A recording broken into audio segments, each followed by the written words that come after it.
കേരളത്തിൽ നിന്നുള്ള ഹജ്ജ് വിമാന സർവീസ് ആരംഭിച്ചിരിക്കുകയാണ്. ഇന്ന് രാവിലെ 4:30 ജിദ്ദയിൽ കേരളത്തിൽ നിന്നുള്ള ആദ്യ വിമാനം ഇറങ്ങിയത്. ഏതാണ്ട് ഒരു 2 മണിക്കൂറോട് കൂടി ഇമിഗ്രേഷൻ നടപടിക്രമങ്ങളെല്ലാം പൂർത്തിയാക്കി തീർത്ഥാടകർ മക്കയിലേക്ക് തിരിച്ചു. 7:30 കൂടി തീർത്ഥാടകരെല്ലാം മക്കയിൽ എത്തിച്ചേർന്നു. ഇപ്പോൾ ഇതാ മക്കയിലുള്ള അസീസയിലാണ് തീർത്ഥാടകർക്ക് താമസ സൗകര്യം ഒരുക്കിയിരിക്കുന്നത്. ഹറം പള്ളിയിൽ നിന്നും ഏതാണ്ട് 8-9 കിലോമീറ്റർ അകലെയാണ് വളരെ വിപുലമായ സൗകര്യത്തോടു കൂടി അസീസയിൽ താമസ സൗകര്യം ഒരുക്കിയിരിക്കുന്നത്. തീർത്ഥാടകരെല്ലാം വളരെ സന്തോഷത്തിലാണ്. ഏതാനും ചില തീർത്ഥാടകർ നമ്മളോടൊപ്പം ചേരുകയാണ്.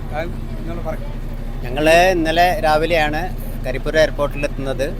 അവിടുന്ന് ലഗേജൊക്കെ കൊടുത്ത് വളരെ ഭംഗിയായിട്ട് തന്നെ കാര്യങ്ങൾ എവിടെയും ഒരു തടസ്സവും വന്നിട്ടില്ല. ഇപ്പോൾ ഇവിടെ എത്തിയപ്പോഴും ഇവിടെ നമുക്ക് ശരിക്കൊരു ഹോംലി ഫീലിംഗാണ് തോന്നുന്നത്. വീട്ടിലെത്തിയതുപോലെയാണ്. കാരണം ഒരു സ്ട്രേഞ്ചിനെസ്സും ഇല്ല, ഒന്നും കാണുന്നില്ല. ഒക്കെ നമുക്ക് പരിചയമുള്ള ആളുകളും പരിചയമുള്ള ഒരു സിറ്റുവേഷനായിട്ട് ഇവിടെ ഉണ്ട്. അപ്പോൾ കാര്യങ്ങളൊക്കെ വളരെ ഓക്കെയാണ്. എവിടെയും തടസ്സം ഉണ്ടായിട്ടില്ല. സ്മൂത്തായിട്ട് കാര്യങ്ങൾ നടന്നു ഇവിടെ എത്തുന്നത് വരെ. Up to now everything is okay. നമ്മൾ ഇതാ മക്കയിൽ അസീസിയയിലെത്തി, ബിൽഡിങ്ങിലെത്തി. KMCCൻ്റെ പ്രവർത്തകരും എല്ലാവരും നമ്മളെ സ്വീകരിച്ച് നല്ലൊരു റാഹത്തായി. അൽഹംദുലില്ലാഹ് എല്ലാവരും നല്ല പ്രവർത്തനങ്ങൾ നടത്തി. അൽഹംദുലില്ലാഹ് കേരളത്തിൽ നിന്നുള്ള ആദ്യ ഹാജിമാരായിട്ടാണ് ഞങ്ങളിവിടെ എത്തിയിട്ടുള്ളത്. കരിപ്പൂര് നമ്മുടെ എയർപോർട്ടിലാണെങ്കിലും അതുപോലെ തന്നെ ഹജ്ജ് ഹൗസിലാണെങ്കിലും ഗവൺമെൻറ്റും ഹജ്ജ് കമ്മിറ്റി ഓഫ് കേരളയും എല്ലാവരും വളരെ വിപുലമായ സൗകര്യങ്ങളാണ് ഞങ്ങൾക്ക് ഒരുക്കിയിരുന്നത്.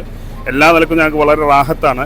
ഇവിടെ എത്തിയപ്പോഴും നമ്മുടെ KMCCയുടെ പ്രവർത്തകരും വിക്കായുടെ പ്രവർത്തകരൊക്കെ നമുക്ക് വലിയ സ്വീകരണങ്ങളൊക്കെ തന്നു.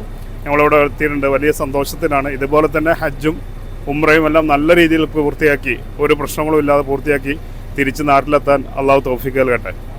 അപ്പോൾ തീർത്ഥാടകർ പറഞ്ഞതുപോലെ അവർക്ക് വളരെ വിപുലമായ ഊഷ്മളമായ വരവേൽപ്പാണ് മക്കയിൽ ലഭിച്ചത്.